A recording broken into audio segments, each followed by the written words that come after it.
student representatives this evening, so we will continue with new business. Project Lead the Way, student showcase. Is Jess Barrett here tonight?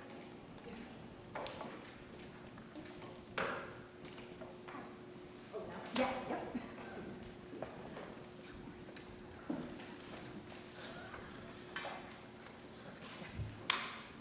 Sorry.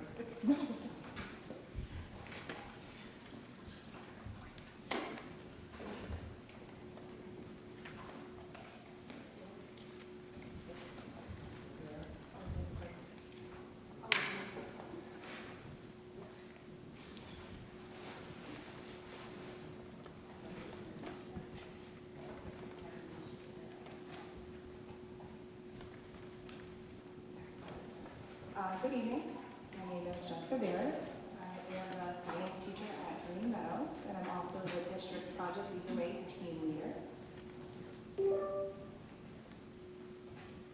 I'm here to talk to you about another student event that we just did for Project Lead the Way. This is our third year of the district bringing students to the Applied Student Learning Showcase. It is in Boston at the track, the Wilbraham track, and it's put on by the 1-8 Foundation. Students are represented from 4th grade all the way up to high school at this. There are thousands of students at this showcase, showing off their projects from a lot of different types of curriculums, including Project Lead the Way. So these are some of our student teams. In order to pick our student teams, we first have in-school showcases. We did a water filtration project where the students had to design a water filter to either filter the dirty water we created for them or salt water. And after the showcase in the schools, using a rubric, we decide the finalists. And we're allowed to bring 3 groups per program. So these are the 3 groups from Sewell Road. They all did dirty water filtration systems. This one was a little bit unique because they used an evaporation system. The other 2 used more of a sediment system. And then these are the 3 groups from Green Meadows. The first 2 also did sediment systems, and then this last team here was the only one that did salt water. And this team was pretty excited because they stumbled upon their solution on accident, which truly showcased what science and engineering is, because then they had to figure out why it worked and explain that. We worked with the 1-8 Foundation to get bused there, and if you ask some of the students, that was their favorite part of the entire trip. So here we are in our fancy bus with a bathroom, heading to Boston.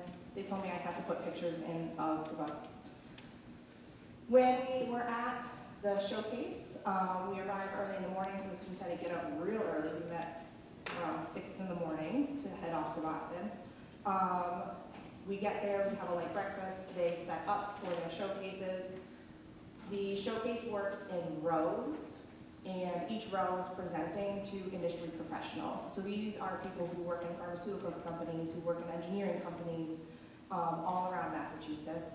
And they listen to the students' entire presentations, and they ask them like follow-up questions and really engaging questions of what they did and how they did it.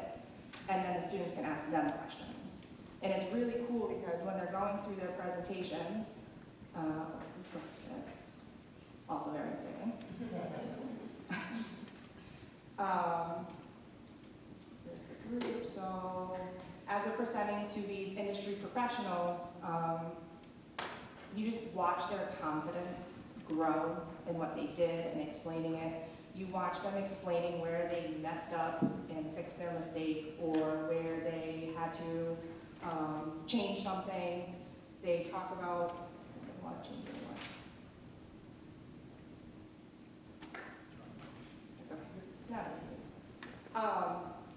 and the other really cool thing about this showcase is that they're in rows with students from other schools all around Massachusetts. And so they're also creating this community with all the rest of the students and seeing what they did for their projects and talking with each other. Throughout the showcase, just a bunch of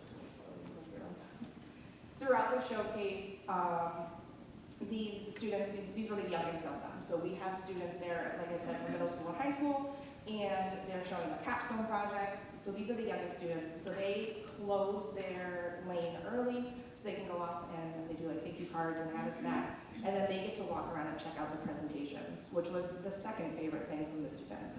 That they got to go see what high school students and middle school students were doing, these projects that they came up with, and then they come back to me and they say, wait, I can come back, I can do this again, like, I want to come back to this. So it just really gets them excited for the future in all of STEM. After the end of the showcase, then we all sit and have lunch together, and they do some presentations of awards, and then we head home for the trip. So you can see that's a big aerial view of the showcase, how many rows of students that there are. I wish I could bring every student. It's so hard to pick the 3 groups from each school that go each year. As a district, our goal for next year is to get Sewell Road and Green Meadows, because it is just for 4th and 5th is the youngest, and then also middle school and high school. We want to get all of the students from all of our Project Lead the Way programs there. It was a little tricky with a lot of stuff going on this year, but that's our goal for next year. And, yeah. Lisa, do you want to say anything? Yeah, I just want to say thank you, Jess, for presenting tonight. I was fortunate enough to go on this field trip with the students and get on a fancy bus at 6 in the morning. And it was a great experience in a couple of ways for me to see our students participating and being experts and being, nicely grilled by the industry professionals.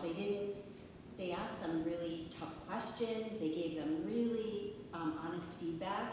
To see them then when the industry professional walked away and they gave each other like a fist pump or like we can teach them, we can engage them in school, that we can't replicate. That feeling of accomplishment that you really know your stuff. The other thing that was amazing is that was happening to all of the other groups of students in that track. So I was able to walk around and listen to middle schoolers talk about their adaptive toys that they made, and high schoolers that designed such cool biomedical and engineering projects. One group was talking to me about how they had conference calls with a doctor at the Cleveland Clinic to help them with their project because they had a cool idea, but they wanted to make sure it would actually medically work, and blew me away, completely blew me away. So as Jeff said, our goal is to grow our group of students that get to attend the showcase into middle and high school so they can experience that, they can share, we can really prepare students and get them engaged for our high school pathways all the way. So thank you, Jeff, and I want to go again next year. Yeah, I forgot to mention that each industry professional that stops at their booth fills out a feedback card, and it is like, what went really well, what can you do better, this was exciting about your project, and we get all those feedback cards. So that's a really important part of this. I'm glad you brought the feedback card. So then the kids get to, on a bus ride home, read the feedback cards and talk to each other, and then we use that for next year's project. So we're like, this is some of the feedback we got, how can we be better, how can we go back? So that's a really important piece. If I may say, when they had it at Sewell Road, I was there and I was amazed at how excited everybody was, how into it they were, and just to see it go to the next level like this. Congratulations and thank you.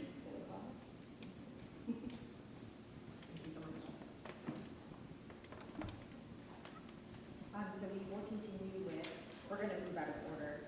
So we are going to continue with, we'll do the school committee meeting schedule next.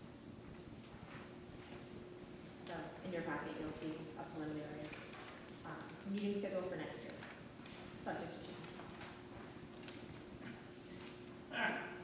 Well, the subject to change has to do with, there are other conflicting events, but I think this was built knowing, with the information that we have right now. So again, we tried to work around all the schools' open houses, so there's no conflicts.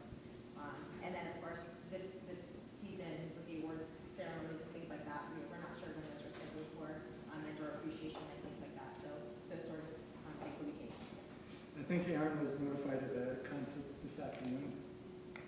Wednesday, I mean, Thursday, the 7th of January, is Minnechaug. Oh, So I have to just move to Wednesday. okay. What was that? So Thursday, January 7th is open house at the high school, so we'll probably move that meeting to Wednesday, January 6th.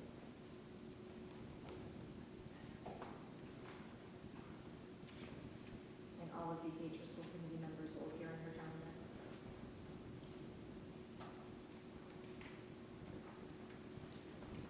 Remember, the dates are on school vacation weeks, right? Correct. It's working around all the holidays. You'll see in the month of October, there are 3 meeting dates because the first Thursday of November is the MASC conference. So we're going to have the 3 in October, and we'll just do 1 in November because there's Thanksgiving break. So it's a little challenging having a schedule, so that should work out. Motion to accept the proposed schedule of school committee meetings, subject to revision made. Second. I don't think we have to vote for this, but I appreciate All right. your confidence in this guy. Okay. So we'll continue. Now we're going to move out of order. So we're going to move towards old business. So the first item is voting to ratify Unit A contract.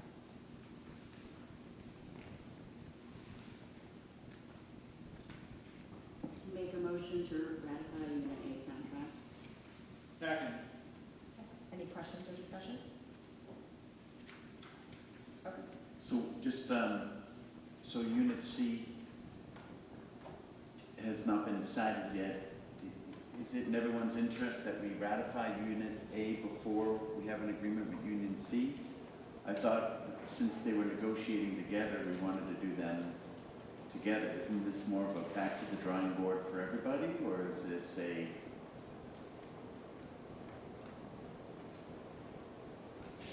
So when the contracts were presented, so Unit A, when they presented it to their membership, it passed. So that is why we are looking to ratify Unit A. But this is not disingenuous to Unit C members by us ratifying Unit A before we've all agreed, both parties? I think that this was agreed to in mediation, and the teachers' union ratified it, and so in good faith, I think it would be appropriate for us to go ahead and ratify it. I understand there's an agreement with the paraprofessionals. They have the right to continue to negotiate if that's what they want to do.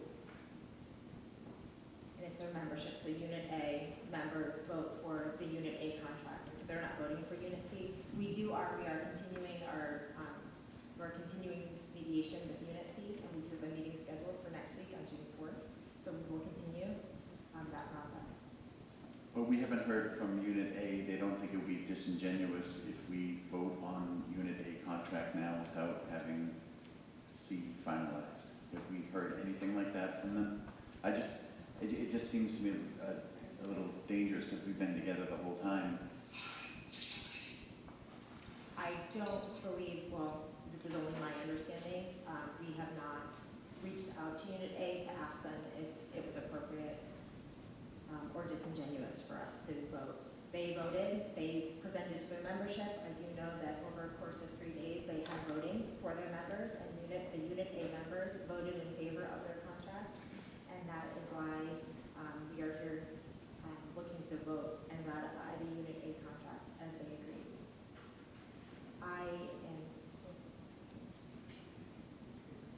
So I was just about to say, I am going to reach out to anyone in Unit A. You are welcome to come up and provide any sort of feedback, commentary that would maybe answer the I mean, question. I'll just say that there Can is no speak objection into to the you. microphone? Sorry. Make it official.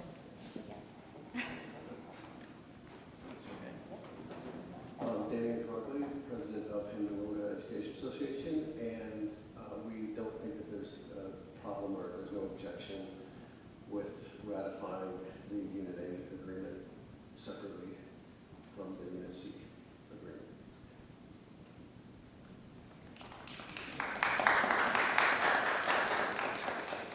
All righty, thank you. Question has been answered.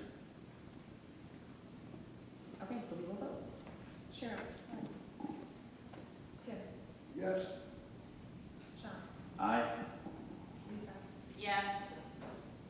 Rich? Rich? Mike? Yes. Myself, yes. Motion passes. Thank you. Okay, so we will continue with the 2026-27 school calendar. Excuse me, thank you.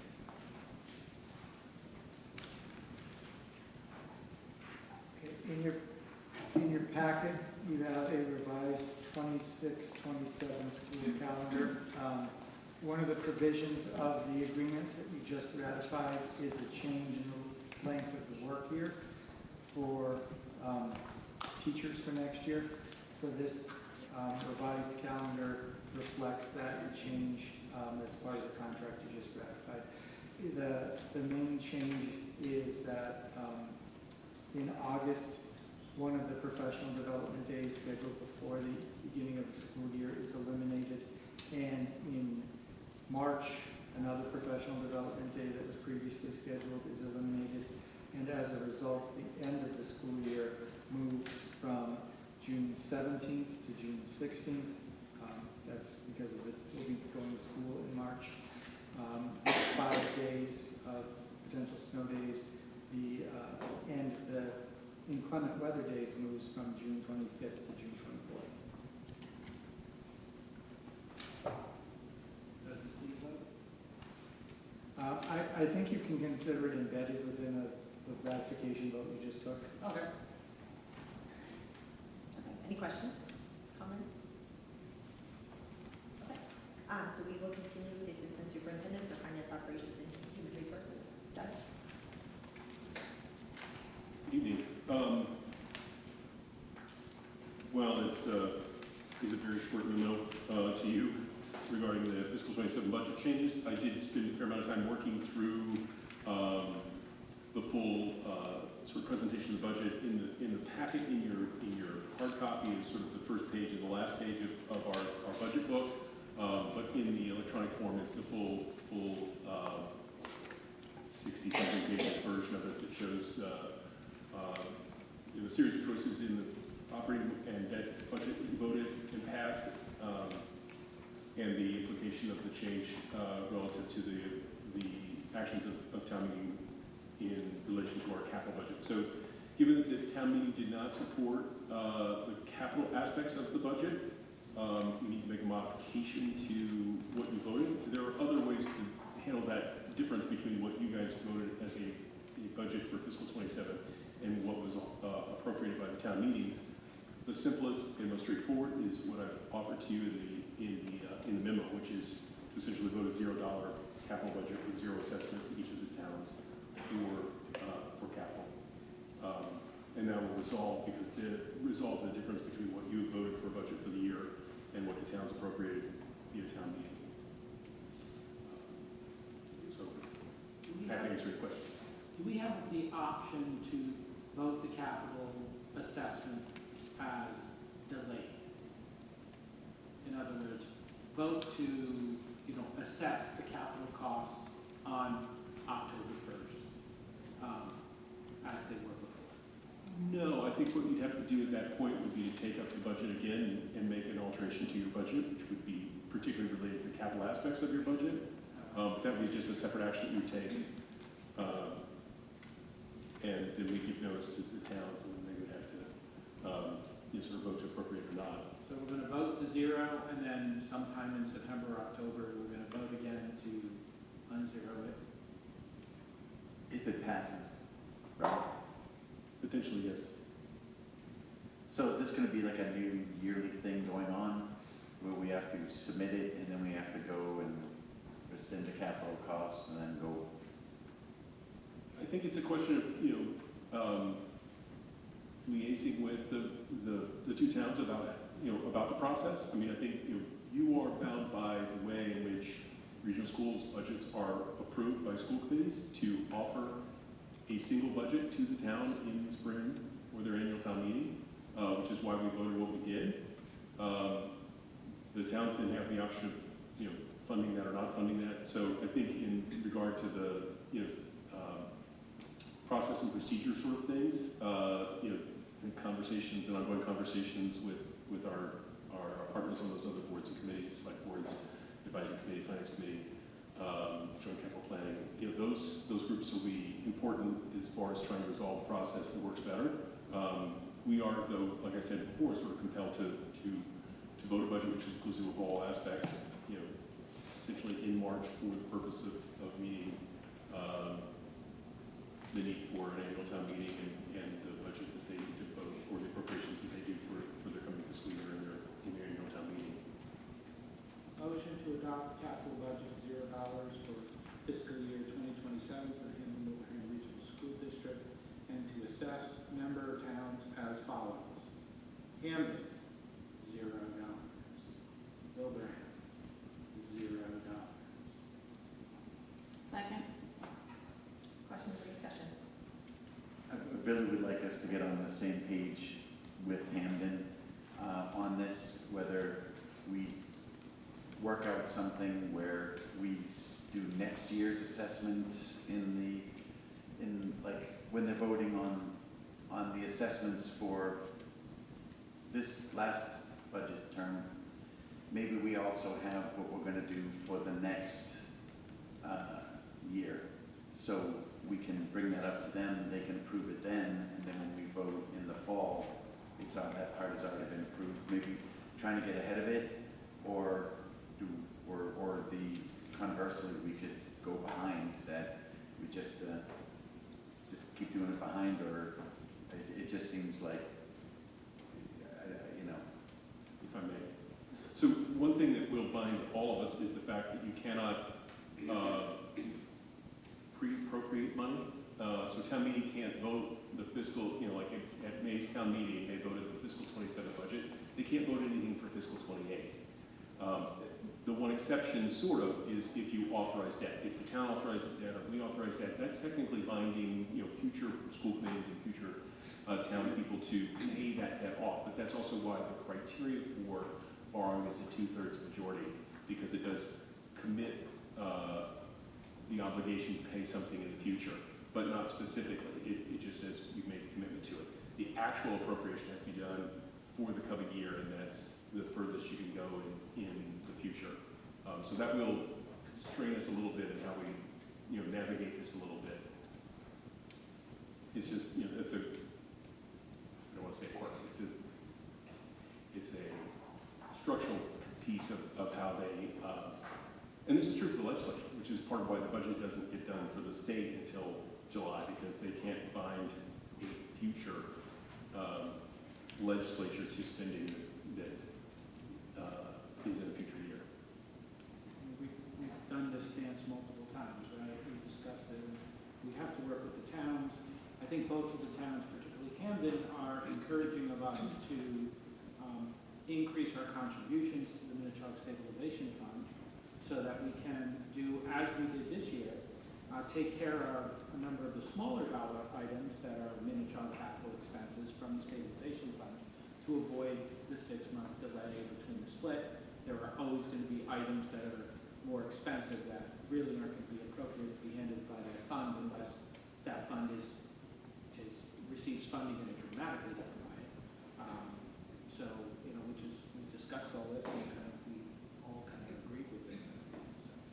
When I talk to constituents from Wilbraham and also from Hamden about this, the thought comes up like, wait a minute, so you're going to approve cost spending, right? Take it out of the stabilization fund, and then if it's approved at the town meeting, then you're going to put that money back in the stabilization fund.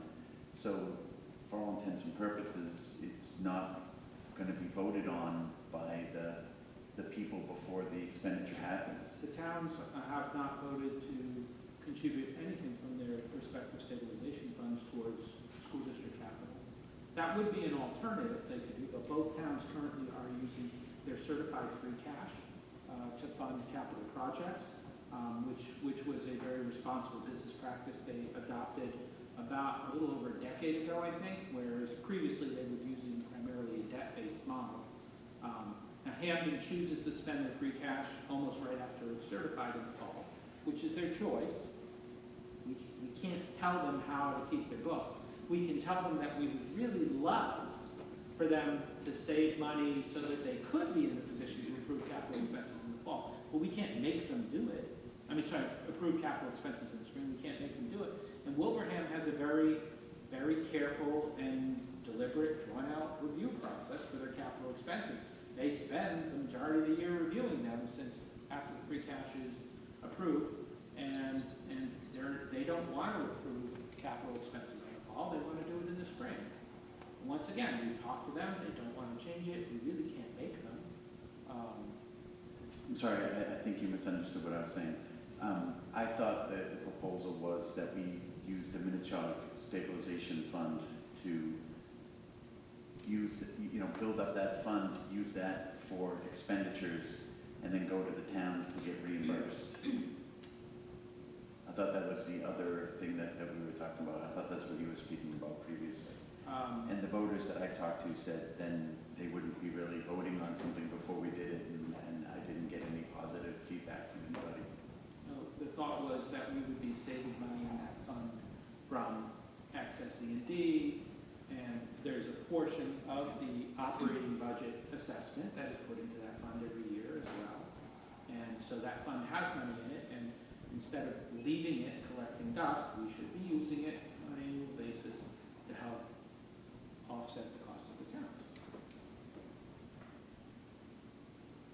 And if the towns are in the position to allow us to contribute more E&D, additional E&D to the Minnechaug Stabilization Fund, we'll be able to unburden the towns from additional capital expenses. But once again, we have to work with them. No, I'm not saying we shouldn't. But I'm saying just the opposite. I'm saying let's not just make a decision without going to the towns as a way of circumventing the towns expressing what they think about these capital expenditures. And I thought that the Minnechaug Stabilization Fund, the last time when we were together, and we asked what is the stabilization fund for, the Minnechaug Stabilization Fund, it was agreed that that fund is there. So when we have, RFPs to put the money to write that, and to put that money into getting the proper studies done, that's what they wanted that fund to be used for, or small things that we could, emergency situations. But they did not want it to be a place where we just, build that fund up to $1 million or so and then just spend as we want to spend. They want our capital expenditures to come before the townsfolk. That's actually not correct, Sean. Those conversations happened long before I was on the school committee. And since I've been on the school committee, the towns have encouraged us to use the stabilization fund to fund multiple capital projects. Not put a new wing onto the high school, but gee whiz, modify the railings, prevent accidental injuries, network switches, not things that are, controversial capital items. I agree, the best scenario is always for the towns to vote to approve capital expenses. We have to work with the system that the towns want us to work with. Rich? Did Rich have a comment? I heard a comment. Rich, are you trying to? I'm here, no comments. Okay. Okay, good. So, any further discussion? Okay, roll call, Sharon. Tim? Yes. Sean? Aye. Lisa? Yes. Rich? Yes. Mike? Myself, yes. Motion carries. 7-0. All right, thank you. We will continue with, so we'll continue with public comment. Is there anyone here that is interested in making public comment this evening? So if anyone is interested in making public comment, if you could please come sit at the end of the table. There's a microphone. If you could just make sure that you press the button once you see the green light, you know that it's on. And if you could just speak into the microphone so we can all hear you. And if you could please state your name and your affiliation with the district, we'd appreciate it.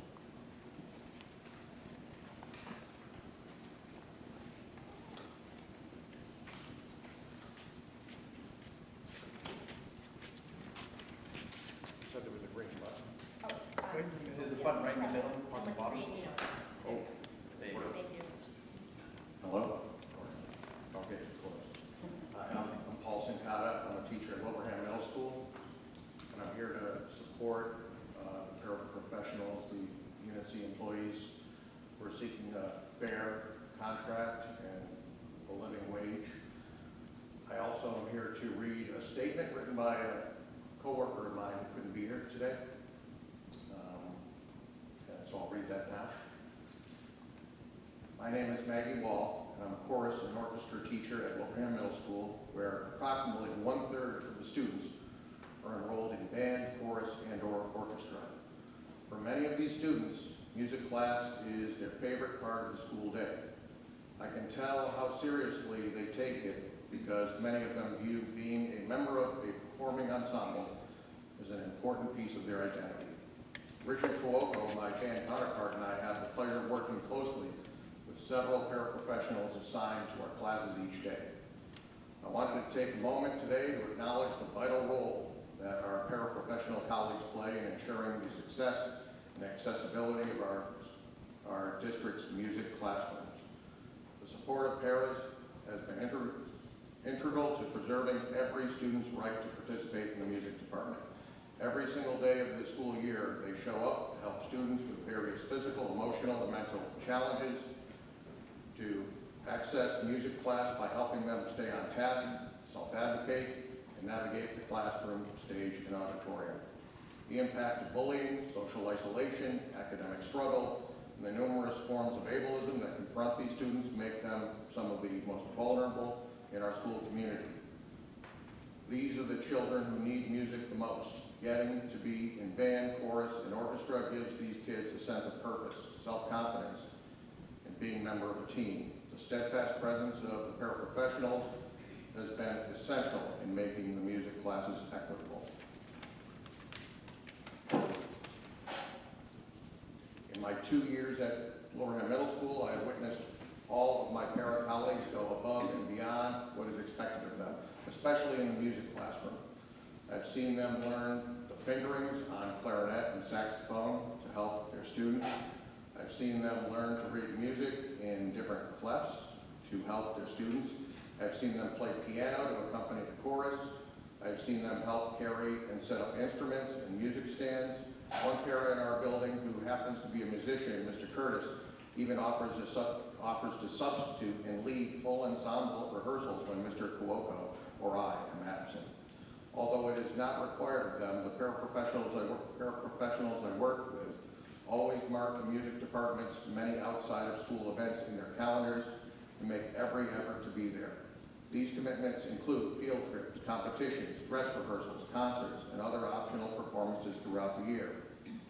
I feel their presence deeply on the evenings of my dress rehearsals and concerts.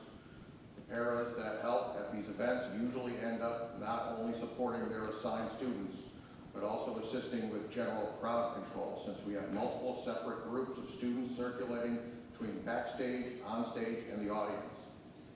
The paras are incredibly helpful in making sure all of the students' needs are met and alleviating some of the stress of facilitating a large public production from my shoulders. The paraprofessionals deserve a contract that fairly recognizes and compensates them for the work they do to make learning accessible. And that's what Ms. Wall wrote, so thank you. Thank you. And if you are comfortable, you can give that document to Aaron, so we have it for the record. Thank you. Thank you, Paul. Thank you, Ms. Wall. Laura, responsible.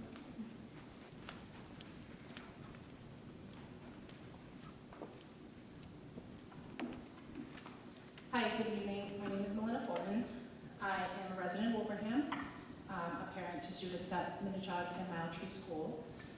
I'm also currently a member of a very hardworking team of paraprofessionals working in an IR classroom at School Road School.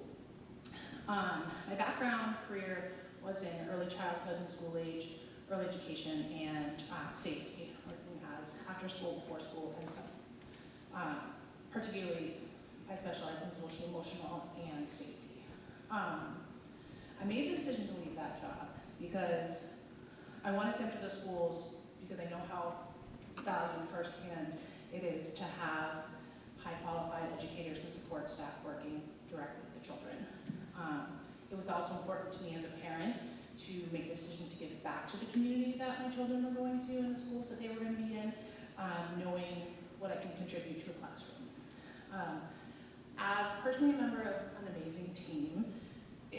a little concerning that it kind of felt like the IRR paraprofessionals were taking a hit during these contract negotiations. Giving fair wages, I feel like it's just sort of should just be pretty much the fair thing to do. But above and beyond that, the IRR pairs are working extremely hard. And it's not as easy as working in the general classroom.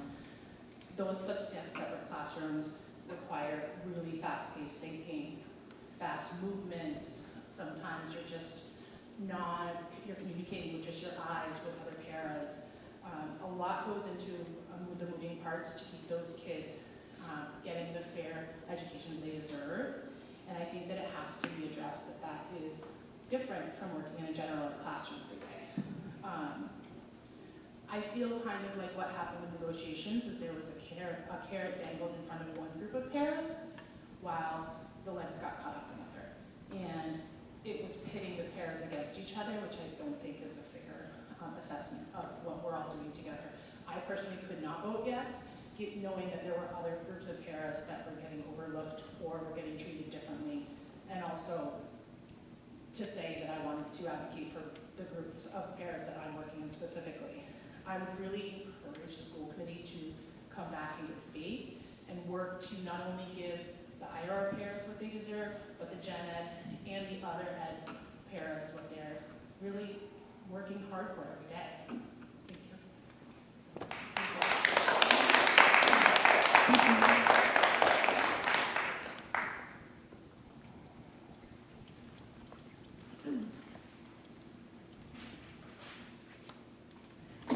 Good evening.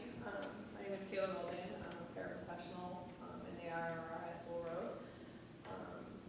So today I'm speaking, in addition to my work in the schools, I've experienced working in various positions such as a psych ward. I've worked for the Department of Developmental Services, on the Alzheimer's dementia unit in a nursing home. And I've also completed my RBT training. And these experiences have given me firsthand knowledge of the level of care, patience, and specialized support required when working with the individuals who have significant behavioral and emotional needs. I'm asking you to reconsider the decision to remove the differential pay. I believe that this change is unfair and does not reflect the work, responsibilities, and challenges that the paraprofessionals take on every single day.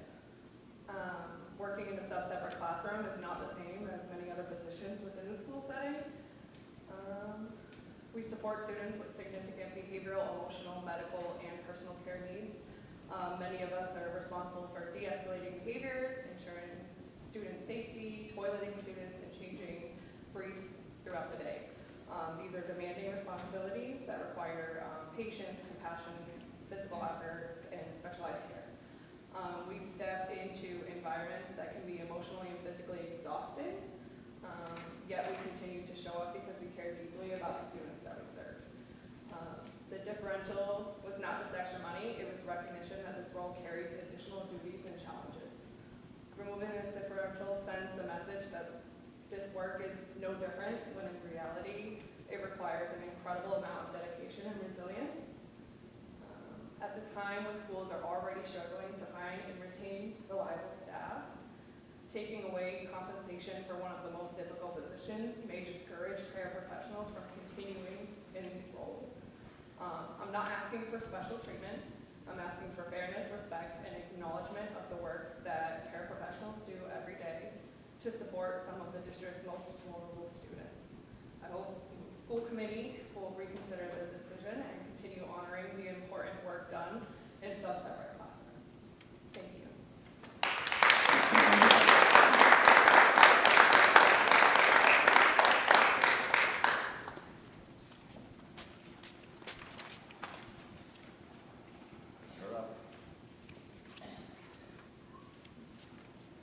Good evening, everybody. My name is Jen Counter, and I sit before you as a paraprofessional here in the high school. Today, I am asking you to truly see the work of paraprofessionals that we do every single day, and to recognize that our compensation no longer reflects the responsibilities that we carry. As paraprofessionals, we are far more than classroom assistants. We have become teaching assistants. We help students navigate academic pressures, emotional struggles, behavioral challenges, disabilities, and difficult life situations. Paraprofessionals de-escalate conflicts. We support students with IEPs by following through with what is mandated in their plan. We learn and execute specialized learning strategies, collaborating with teachers to ensure a safe space for these students. We assist with making sure these students are on track academically. We are building relationships with our students and our colleagues. In a time when budgets are stretched, there are less educators in our district.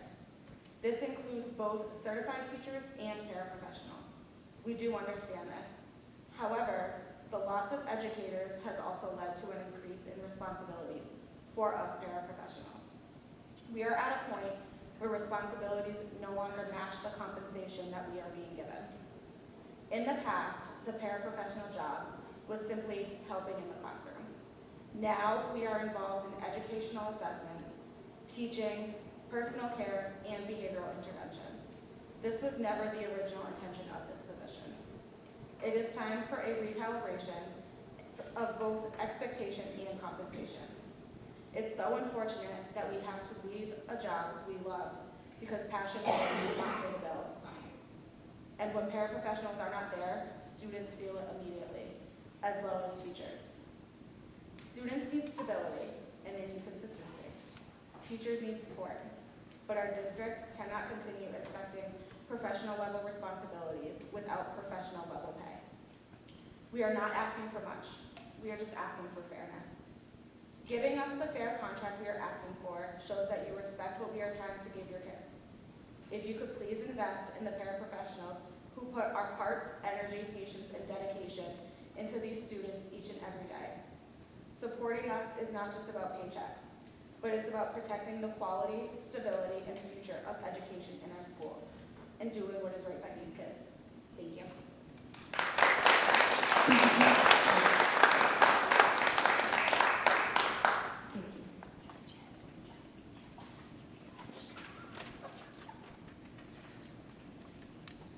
Hello, my name is Rebecca Zach.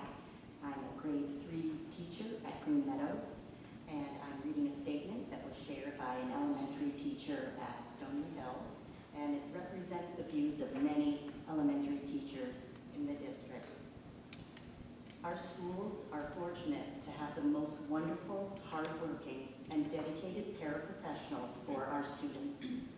These individuals show up every day motivated to support our students and teachers and rarely get the recognition they deserve. They are essential to the success of our classrooms. They are educators, mentors, safety supports, caregivers, and collaborators, often all in the same day. Our paras support students with academic, behavioral, medical, and emotional needs. They implement IEPs, manage crises, and provide instructional support, work that requires training, judgment, and experience, not minimum wage compensation. Many of our phenomenal paraprofessionals have been forced to take on additional jobs to bring in extra income. Our paraprofessionals often work with students who have the highest needs, behaviorally, emotionally, and academically. Their roles have expanded over the years to include more complex student needs, greater behavioral and safety demands, as well as increased expectations with little added compensation. A fair contract recognizes their efforts and shows them that we value the work that they do. Paraprofessionals don't just help students, they make learning possible for many of them. The challenging work they do directly impacts student success. Paraprofessionals are not supplemental, they are foundational. Classrooms do not function, especially today's classrooms, without them. Investing in paraprofessionals is investing in students, teachers, and the entire school community. Our district says that we value equity, inclusion, and student-centered learning. Paying paraprofessionals fairly is how those values are put into action. Thank you.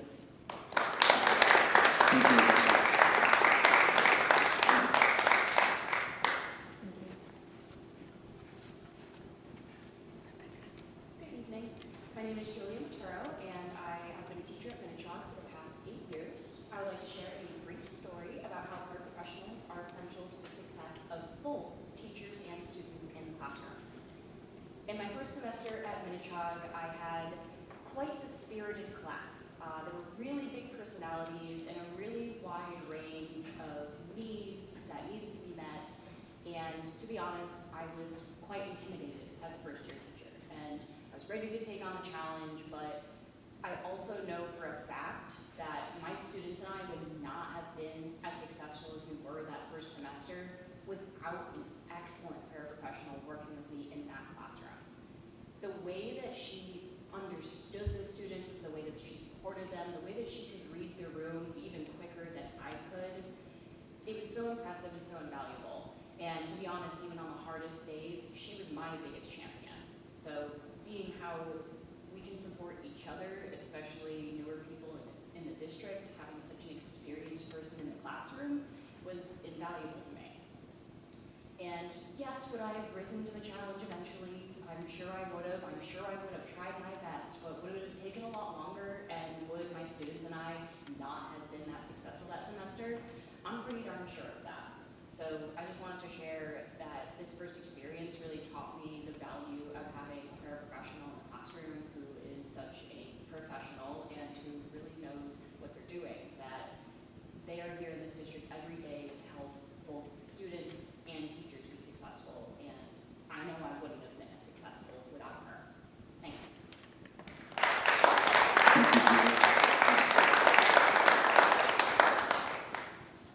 Thank you. Is there anyone else here that's interested in making public comment this evening? Okay, thank you so much. Okay, so we will continue. We're going to move back to new business. We have Chief Lennon here. So we'll call you. Sorry, not yet. My fault. Sorry, Chief, we're going to hold you for just a minute. Just waiting for the content. It looks like it might be getting out, Chief, so you'll be. Okay, so we'll go through subcommittee updates. So curriculum subcommittee, Lisa. Nothing to report. Okay. Planning committee, nothing to report at this time. Finance, operations, and technology subcommittee, Mike. Nothing new to report, other than what we've already done today. LPDEC collaborative. None to report. Okay. Negotiations, we have our mediation next week, Thursday, June 4th, 4 o'clock. No one is invited because we're in the executive session. Policy subcommittee, Mike. Okay, we have some policies. We've got the second reading on the following policy, AI guidelines. First reading, ECAB, access to buildings and grounds. EEAEA, bus driver examination and training. DN, fiscal management, disposition of surplus items. JFBB, school choice. KBG, parent advisory councils. JKAA, physical restraint of students, timeout, seclusion, and physical restraint of students. I'm going to talk a little bit more about this when we get to the end of the list, after we get to the end of the list. JLCD, administration of medications, and JLCDC, self-administration and self-carry of medications. So the physical restraint policy, and this is going to merge into what we have, which is a draft for an MASC resolution, which I'm going to read. Basically, the state changed the rules, or the laws, so to speak, that changes what is able to be done with students in certain circumstances. John, Josh, do you want to explain? You probably do a better job explaining the change than I would. I would defer to Josh to talk about the core of the changes. They're very technical.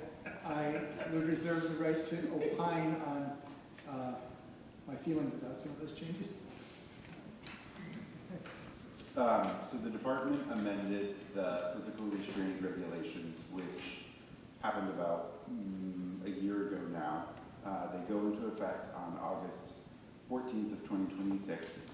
The major changes are around trying to differentiate between timeout and emergency seclusion. The biggest changes around emergency seclusion are a list of prerequisite items. There's about a total of 7 and sort of 10 factors.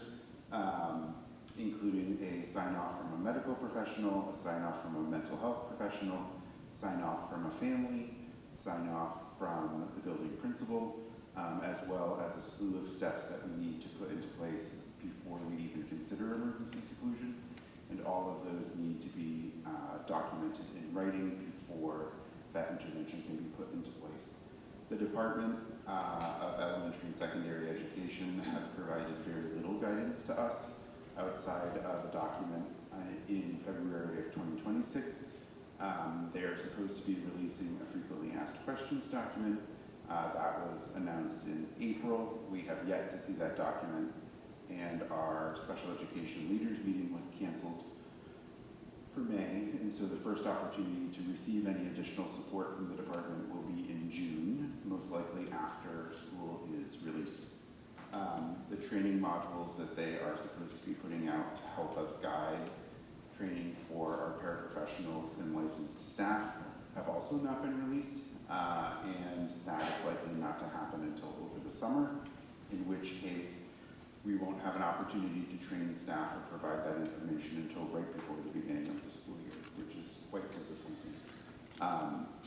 The Superintendents Association, as well as the Association of School Committees, and our statewide Association of Special Education Directors have all expressed great frustration around the rollout of what feels like a half-baked idea with no support. And so that feels really hard when the goal of starting a new school year is to be uplifting, and in reality we will be sharing what will be challenging news, I anticipate, for students and staff, and that feels really, really hard.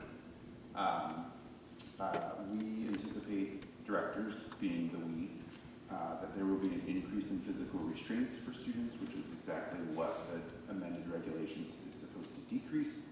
And I am significantly concerned around the potential fiscal impacts, both for training of staff when we have very limited time to train staff as it is, as well as the potential need for increased out-of-district placements, in which case I know that our budget for FY27 it does not have sort of contingencies really built in, and so that feels really hard for me, both as an educator and just as someone whose job it is to support students, families, and our staff, and that feels really hard to have potential increased costs in the middle of the school year for the upcoming year. So that is sort of the gist of the changes. Our council, Katie Minell, who handles all of our special education issues, has reviewed the MASC policy and provided guidance to the subcommittee around some changes. She and I, as well as me, aggravating the department in some ways of asking, you know, when's it coming, when's it coming, when's it coming, so that I can at least try to provide some guidance to our staff before the end of the school year. Hasn't yet resulted in more information. I will certainly keep the school committee and our staff posted as that information comes out. And that's sort of gist. I'll say that superintendents have also been asking when's it coming, when's it coming, when's it coming. It's hard for me to have really a fully formed opinion about it because we don't know exactly what we're dealing with. Since these new regulations came out, the one consistent plea we've had is, can we talk about scenarios? Can you help us understand exactly what we're supposed to do if this situation comes up? And that is exactly the type of training that has not been forthcoming yet. I think that's the type of thing that would be most helpful for our staff. You know, and I just want to say that nobody wants to see a student placed in an unsafe or dangerous situation. We just had a number of paraprofessionals come and talk to us about the importance of maintaining safety for themselves and maintaining safety for kids. And, you know, I think anyone who's a parent has probably had the experience of telling a child, you know, you're upset right now. I need you to go to your bedroom for a little while. You're going to come down in 10 minutes and we're going to have a conversation about it. One way of reading the new regulations may be that if you've done that, you've become a secluder of children. And I think that's problematic. So we just need to get some clarity on what it is exactly the Department of Education envisions under the new regulations, so that we can keep everybody safe, so that we can keep students and staff safe, so that we can continue to provide good outcomes for kids. And it's hard to hear. You may get some guidance about that after all your staff is gone, when we've been asking for months. So as you can try to imagine how the policy subcommittee discussion went with both John and Josh's uneasiness. Obviously, we all had a great deal of uneasiness. The policy I read is amended to align with the new changes of the rules.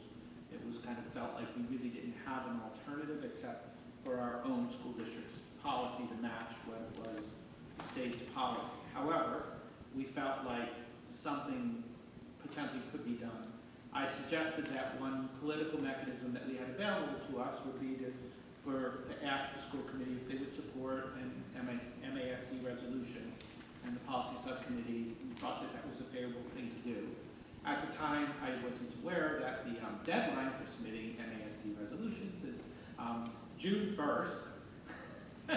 So that then turned into, okay, how fast can this get done? And John, Josh, and a little bit of artificial intelligence have put together a document that I read that I actually really liked, in that it's not like very accusatory, but it says a lot.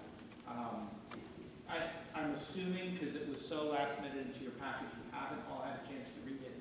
I am happy to read the page-and-a-half document for everybody to hear, so you guys can think if, as a committee, we want to support this as being submitted as a possible MASC resolution. Well, before you do that, back to the actual JKAA. Now the implications, if we do not vote on JKAA, the physical restraint of student timeout, seclusion, and physical restraint of students. If we don't vote on that, what are the implications? And I assume that this new policy came from DESE and not from MASC? A version of this policy came from MASC. The version that you have in your packet was modified by the attorney who does our special education work, because she had some disagreements with the MASC policy. The main disagreements that she had were basically putting information or putting provisos in there about this may all change when DESE finally gives guidance. So that was kind of the essence of her changes that she put into it. In terms of your question about the implications, the regulations take effect in August, whether or not we pass the policy. What will happen if we don't pass the policy is when Josh has his compliance review in the fall, they'll say, why does your policy not match the new regulations that you're implementing anyways? And that'll be a finding that will go against the district. Understand what you're talking about. Yeah, so we have to put forth the policy because DESE is DESE, but, okay. So the MASC resolution for the committee's consideration. Massachusetts Association School Committee resolution regarding clarification of seclusion standards within emergency behavioral response procedures, 603 CMR 46.11, submitted by the Wilbraham Regional School Committee resolution. Whereas Massachusetts public schools are committed to fostering safe, supportive, and inclusive learning environments in which proactive, and trauma-informed behavioral supports are the foundation of student success. And whereas school districts prioritize the use of preventative strategies, including de-escalation techniques, co-regulation supports, sensory and environmental accommodations, and other positive behavioral interventions designed to support students before behavior reaches a crisis level. And whereas, despite the effective use of preventative and supportive interventions, there are rare circumstances in which a student may experience acute dysregulation and may present an imminent risk of serious physical harm to self or others. requiring immediate emergency response, and whereas 603 CMR 46.100 permits emergency interventions such as timeout, seclusion, and physical restraint only as a last resort in such limited circumstances and requires that all less restrictive alternatives be attempted or deemed inappropriate based on the situation, and whereas clear understanding and consistent application of the definition of emergency seclusion, specifically involuntary confident confinement of a student alone in a room or area from which they are physically prevented from leaving, is essential to ensuring student safety, regulatory compliance, and protection of civil rights, and whereas districts would benefit from further clarity distinguishing emergency seclusion from supportive, supervised, and voluntary or staff-guided timeout practices used to assist students in regaining emotional regulation and returning to learning. And whereas the amended regulations regarding physical restraint, timeout, and emergency seclusion become effective August 17, 2026, and of June 1st, 2026, the Massachusetts Department of Elementary and Secondary Education, DESE, has provided no training to districts, whereas the amended regulations do not offer the clarity required for successful implementation.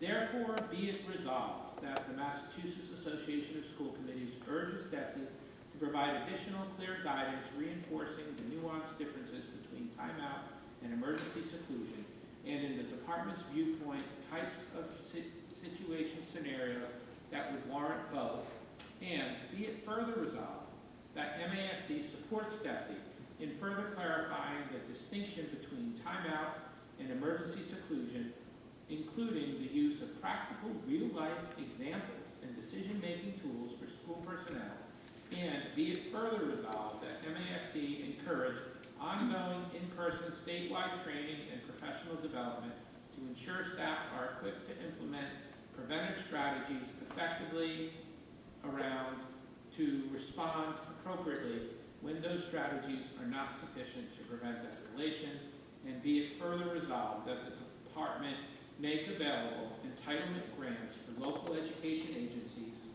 that provide financial support to provide ongoing professional development to faculty, staff, and families in preventative behavior regulation strategies that include de-escalation, trauma-informed practices, as well as appropriate reactive strategies for when students engage in activities that present an imminent risk of serious physical harm to self or others, and be it finally resolved that MASC reaffirm its commitment to student dignity, safety, and access to education, and support policies that ensure emergency interventions are rare, clearly defined, consistently applied, and always secondary to preventative and supportive behavioral practices.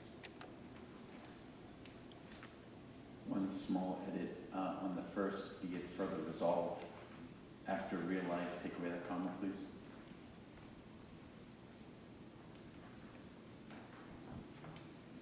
The second, be it resolved?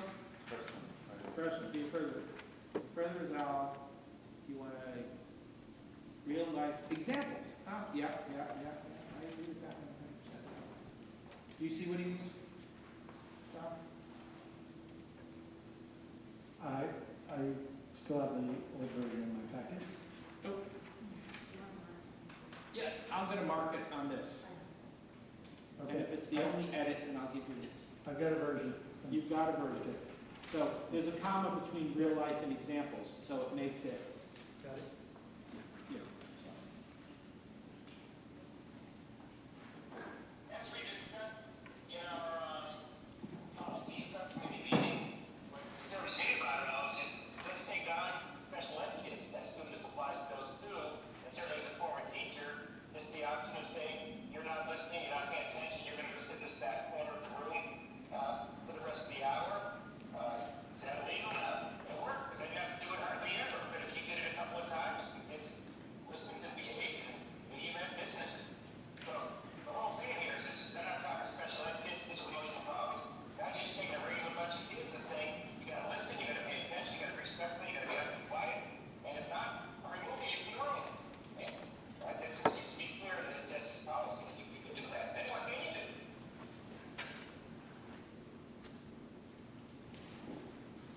make a motion to submit the resolution regarding the clarification of seclusion standards within emergency behavioral response procedures to the MASC for approval or for process.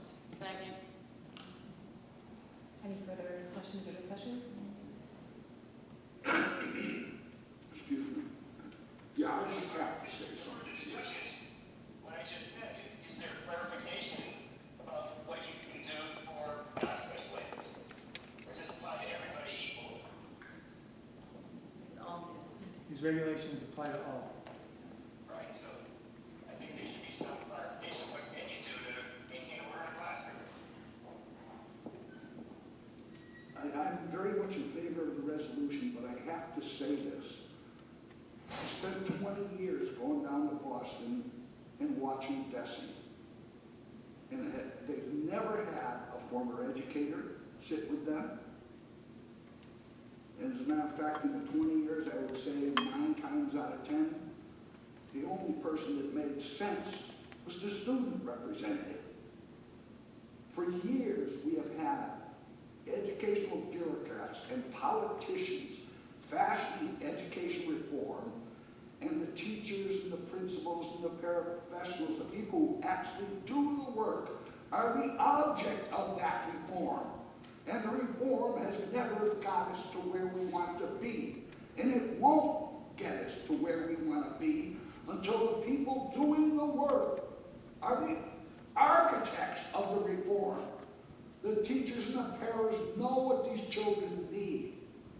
This sounds like some lawyer trying to prevent some incident that might have happened one time out of 10,000 and apply it to every student in the school. It makes no sense. It's not workable. And it's understandable because it's coming from people who have no idea what goes on in a classroom. I second what Tim said 1,000-fold.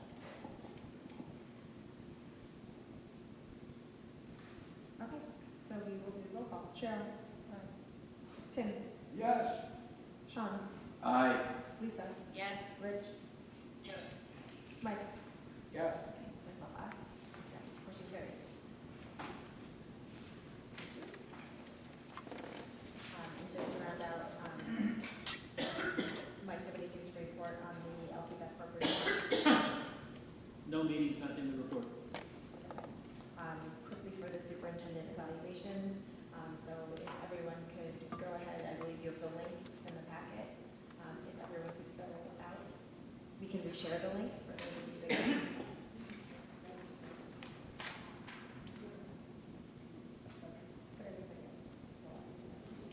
Okay, so everyone will get the link. So if everyone could take the time to fill out the evaluation, if you could have it completed by next Friday, that would be great. Then the the evaluation subcommittee, we're going to meet the following week to compile the evaluation that we will present to the superintendent at our next, one of the next meetings. Okay, so now we can invite Chief Lemon and the new person back. We appreciate your patience. And this is to discuss the school road part. Thank you. I would also say thank you for your patience and flexibility in allowing me to go to the concert. I don't want to brag, but it was amazing, and I'm sorry that you missed it. Our kids are quite talented, and Ms. Pluta and Ms. Kineda do an amazing job showing the best of our kids every year. So thanks for letting me be there. They left, but half of the parents were here to work at school, and they are quite lovely and do really amazing work with kids every day. So I would be remiss if I didn't get to say that. That all said, let's talk about the car line.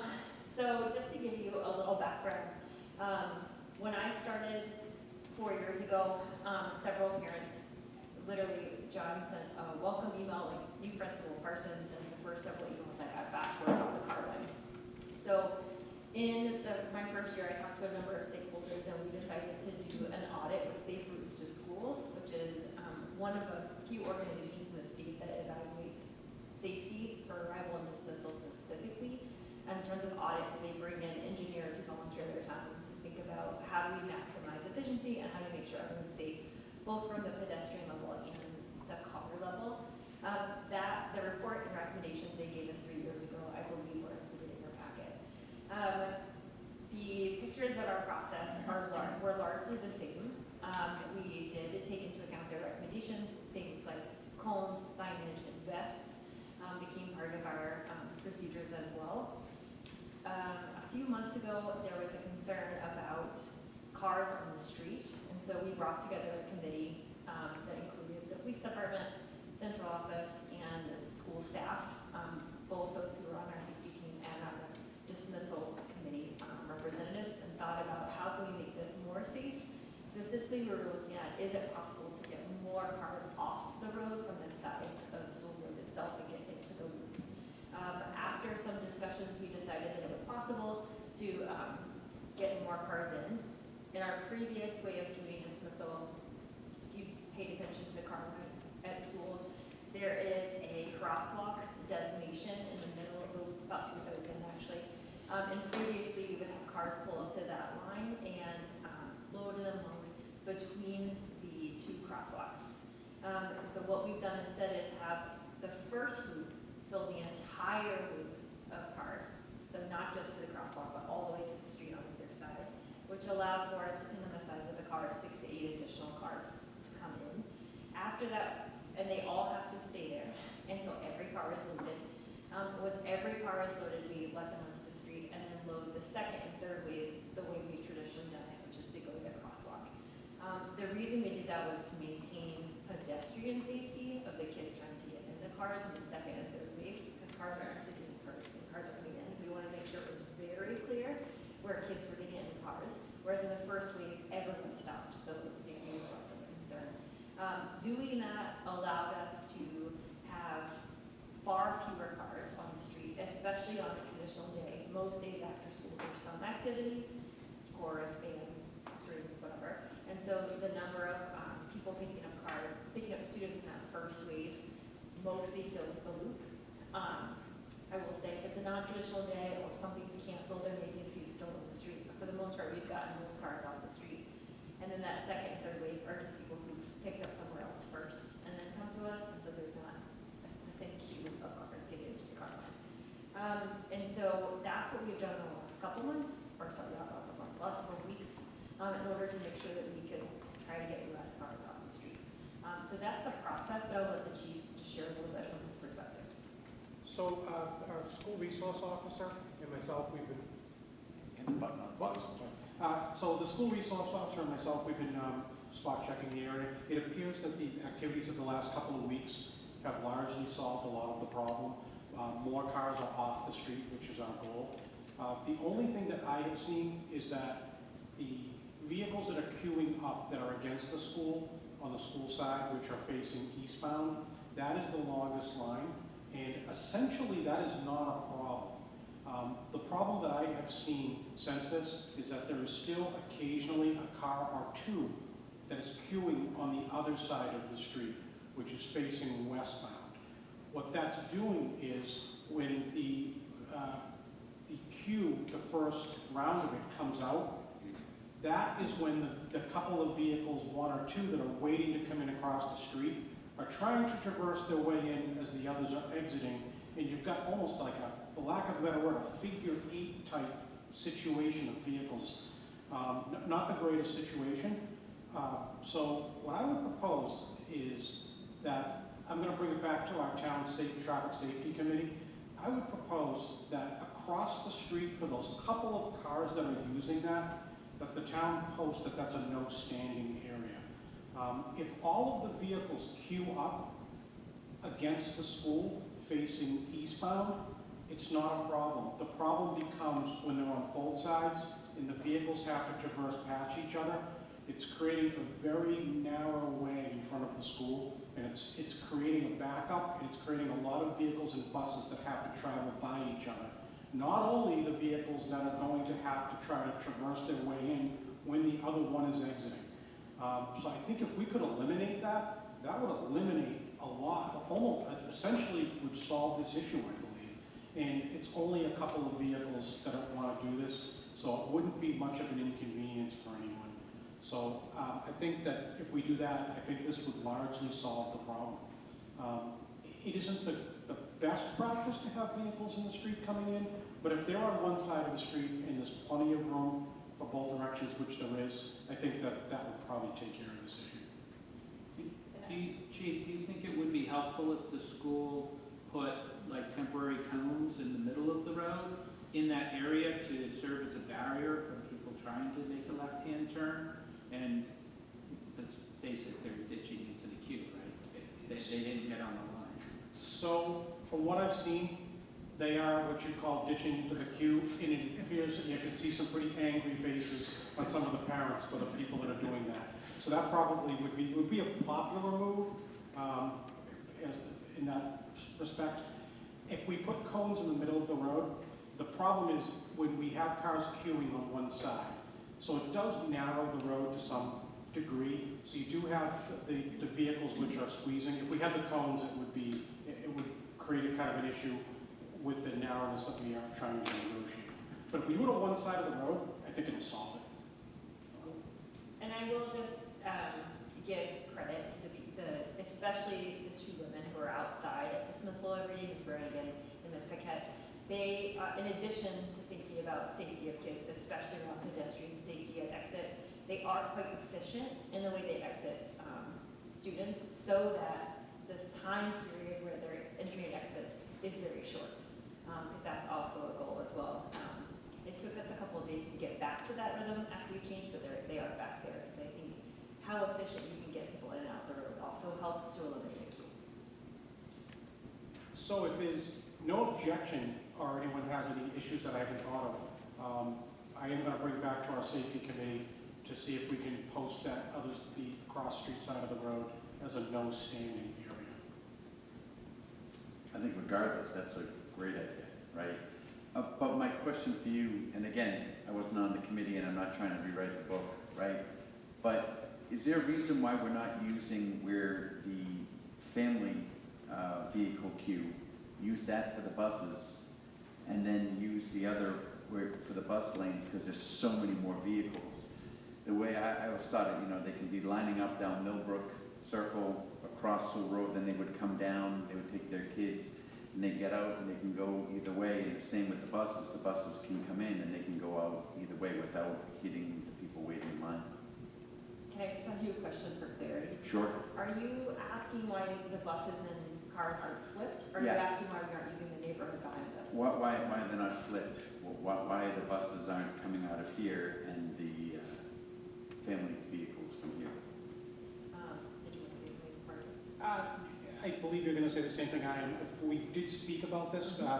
It's the amount of buses that would have to queue. There's too many. There could be a case where there's too many of them to fit and too many of them to traverse, and they each have to go a different direction.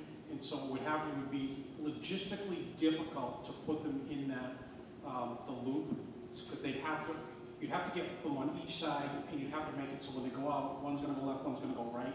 And how would you logistically get that many buses in and get them in the place where they are going to go left and right? And if they do that in front of the school and they line up in one long queue, and then when they come out the main entrance, they have the ability to do that without having to have that issue. And also, my understanding is at certain points the sheer numbers may not fit in the loop. Is that correct? It is correct. Depending on the day, we have somewhere between 40 and 60 cars. But every day we have 29 buses. And if you think of the size of a car versus the size of a bus and where they're going, while it seems like it would be easier to move them through, logistically it would be much more challenging, especially thinking every bus that comes to school also has to go to Moultrie and Stony in the same 15-minute window. The first thing I thought of when I got brought into this was your way of thinking. You said this is a no-brainer. You put the buses in the loop. And then when it was brought to my attention, the different logistics, I changed my mind immediately. I didn't understand it, but it was, at first glance, that looks like the simplest solution. But once you figure out the logistics, it's actually not workable. Great. No, I was just bringing that up because it was also brought up to me. Thank you. It's a great question. It looks like the simplest solution until you, like I said, dive into the logistics.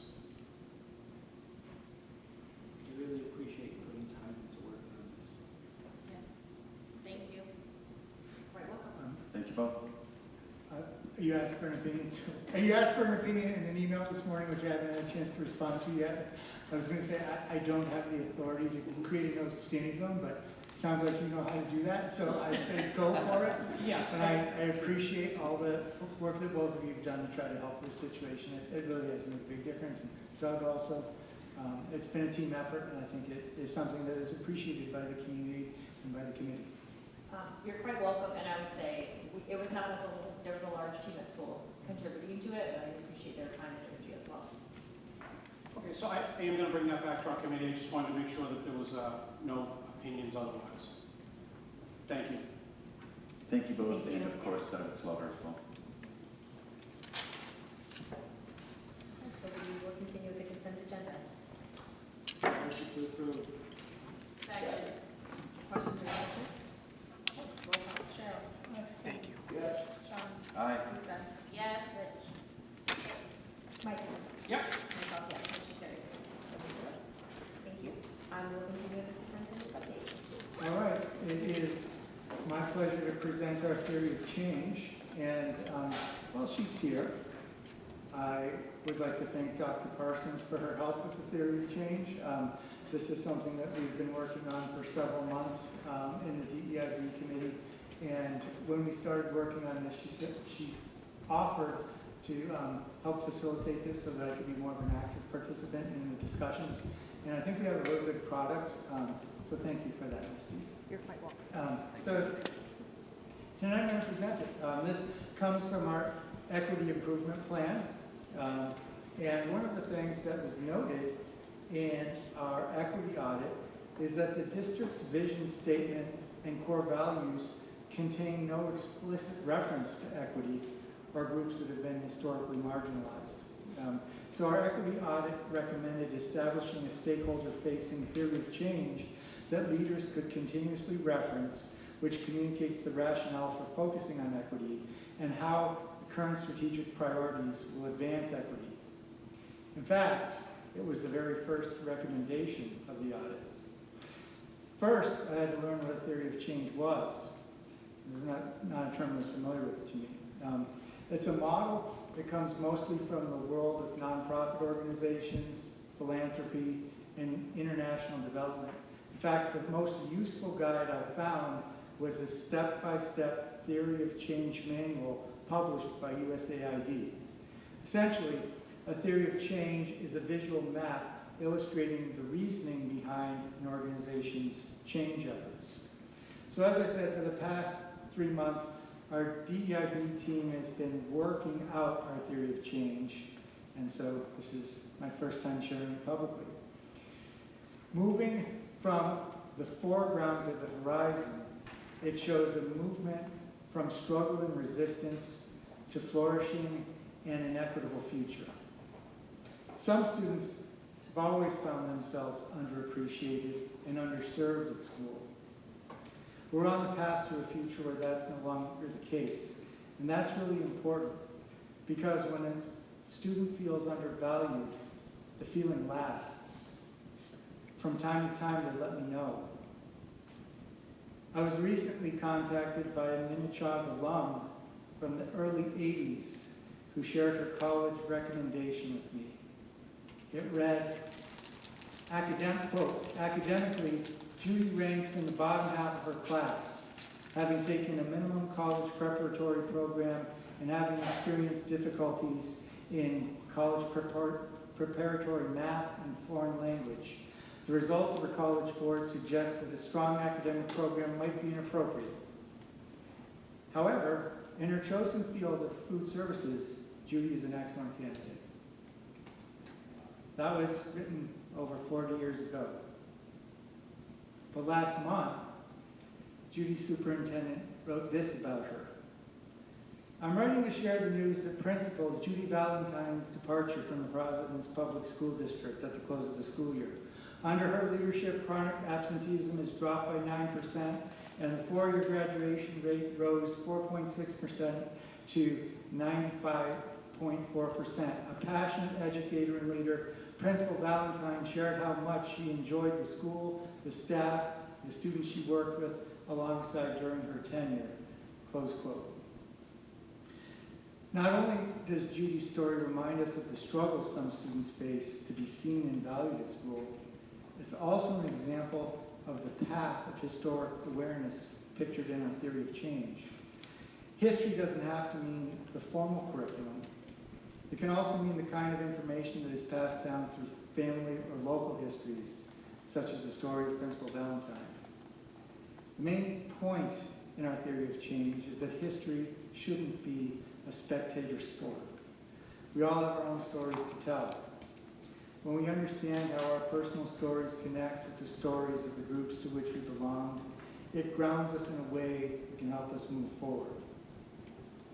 History, of course, can also mean what is taught in classrooms, which is very important, because those whose stories are and aren't taught says a lot about who is and isn't valued.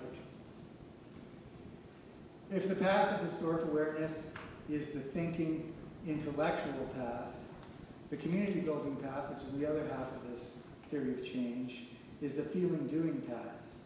It's the way of being in relationship with others in a positive, generative, contributing way. It's something that Dr. Daniel Siegel of UCLA explained once in a conversation about school climate. He said, quote, "Let's try this thought experiment.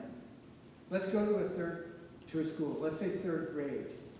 At the very basic level, we might ask if the climate of the classroom is one where the value of the generative field is creating trust and a feeling of interconnection, and where each member of the community is valued for contributing in a positive way to the benefit of the individuals and a larger whole.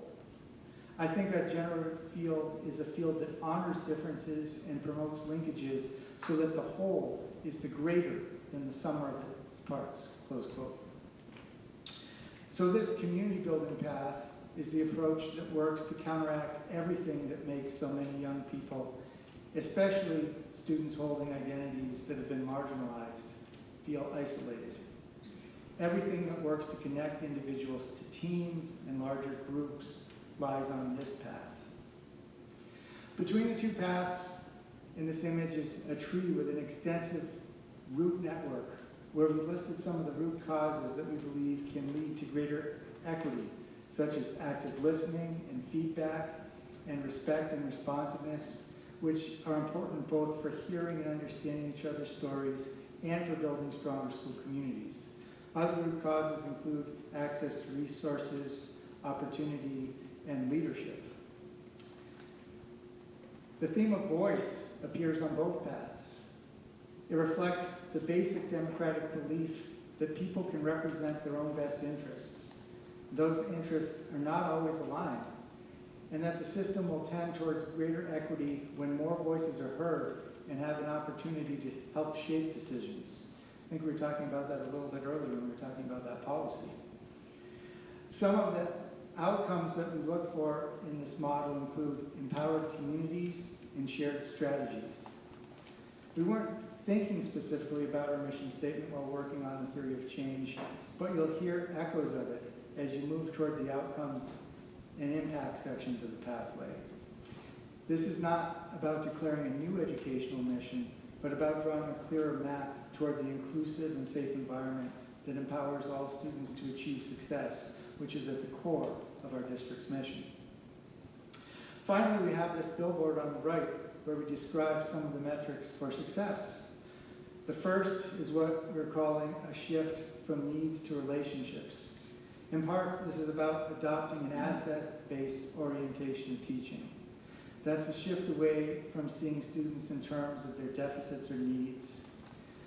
The move towards relationship means bringing greater awareness to what the relational environment for struggling students may be. To quote the work of Lee and Julian, quote, "When developmental relationships are prevalent, development is promoted. And when this type of relationship is not available or diluted, interventions show limited effects," close quote. The idea that every voice comes next on the billboard, every voice counts comes next on the billboard. That's really important when the voices don't all agree. Schools may be the first communities where students encounter ideas that are very different from their own. They're the ideal spaces to practice civil discourse and experience the civic kinship that transcends differences of opinion, an absolute essential for a functioning democracy.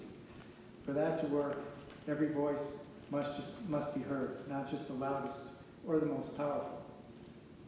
The final entry on our billboard is sustainability, by which we mean a future in which everyone is working really hard to learn new things and also getting what they need to thrive.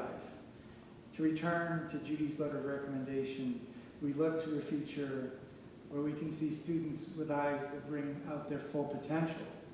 That means seeing with eyes that can do a lot more than class rank or a standardized test score.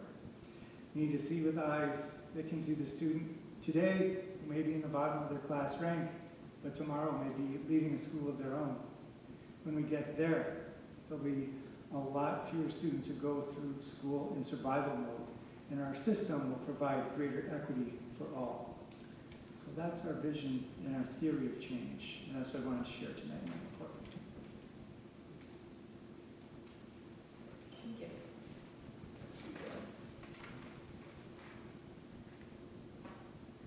So our next meeting is Thursday, June 11th, 6:30 in the IRC. So this is where we'll also have the award ceremony for the retirees. So that begins at 5 o'clock. We do have the need for executive session. Actually, before you go on the future agendas, Yeah.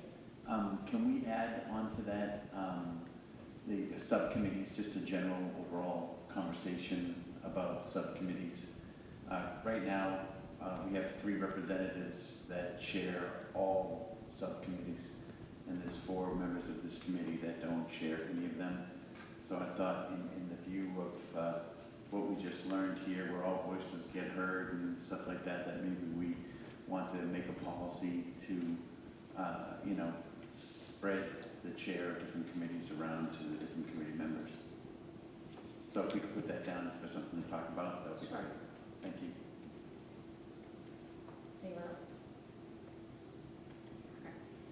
So we have the need for executive session pursuant to Mass General Law, Chapter 30A, Section 21A, 7 to comply with or act under the authority of any general or special law, specifically Mass General Law, see Chapter 214, Section 1B, Massachusetts Student Records Law, Mass General Law, Chapter 71, Section 34D, Massachusetts Student Records Regulations, 603 CMR 23 Sequentia, and Family Educational Rights and Privacy Act, FERPA, 20 U.S.C. Section 1232G, 34 CFR Part 99 regarding student transfer requests.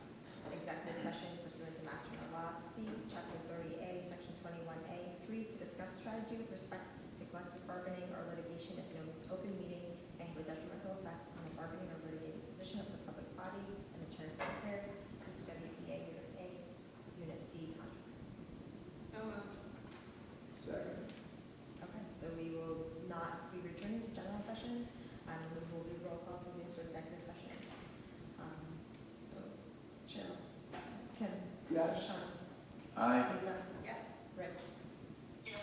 Mike. Yes. Myself. Yes, we're now moving to executive session. Give us